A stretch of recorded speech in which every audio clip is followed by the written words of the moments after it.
یہ کربلا کے نقشے ہیں۔ مجھے امید ہے کہ آپ میں سے ہر ایک اپنے دل میں جو سب سے خوبصورت نقشہ رکھتا ہے اس پروگرام کو استعمال کرے گا۔ یہ پروگرام اللہ کا راستہ ہے۔ یہ وہ تختی ہے جو اس کے دوستوں نے آپ کے دلوں میں رکھی ہے، وہ تختیاں۔ آپ نے سنا ہے کہ ایک تختی بی بی کے سامنے لائی گئی تھی، نیک بیٹوں کے لیے، انبیاء کے لیے، اولیاء کے لیے، مومنین کے لیے، ان کے شیعہ کے لیے۔ اس تختی پر سب کچھ لکھا ہوا تھا۔ وہ تختی امیر المومنین کے پاس تھی، بی بی کے پاس تھی، ہمارے تمام اماموں کے پاس تھی، اللہ کے دوست کے پاس تھی۔ آپ کی بھی ایک تختی ہے جو اماموں نے رکھی ہے۔ ان کے اعمال، ان کی تعداد بچپن سے تھوڑا تھوڑا کر کے یہی معاملہ رہا ہے۔ ان کی اصل وہیں پروان چڑھی ہے۔ مجھے امید ہے کہ آپ اپنے تمام اعمال میں کربلا سے مثال لیں گے۔ کربلا ایک عملی نمونہ ہے۔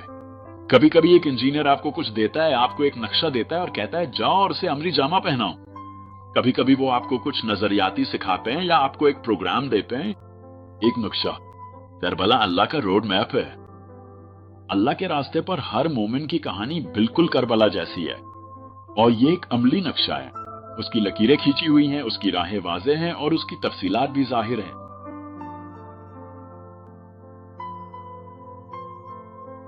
بس اتنا ہی، آپ کچھ بھی بیان نہیں کر سکتے۔ آپ اللہ کے کسی بھی حکم کی وضاحت نہیں کر سکتے سوائے اس کے کہ اس میں ایک مثال ہے۔ کربلا کے اس نقشے میں ایک نقطہ ہے۔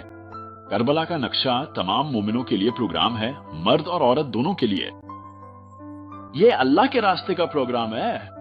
سب کچھ وہیں موجود ہے۔ یہ علم ہے، یہ عمل ہے، سب کچھ تمہارے دل میں ہے۔ یہ ایک تختی ہے، اپنی کتاب میں دیکھو، اپنی ہی کتاب ہے۔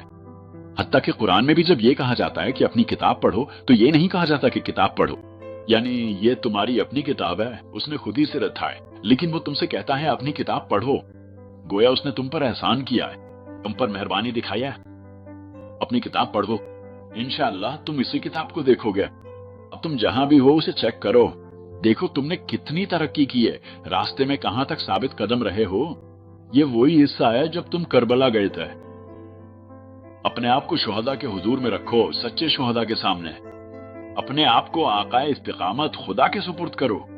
یہ سب کچھ انہی کا ہے، ان کے نور سے، تمہارے ایمان کی برکت سے۔ چونکہ میں نہیں جانتا تم ولایت کے پانی سے پیدا ہوئے ہو، تو تمہیں وہ چیز اس کے اصل مالک کو واپس کرنی ہے، بس تم چھوڑ دو، اور اس کا اصل مالک اسے لے کر اس کی قدر بڑھا دے گا۔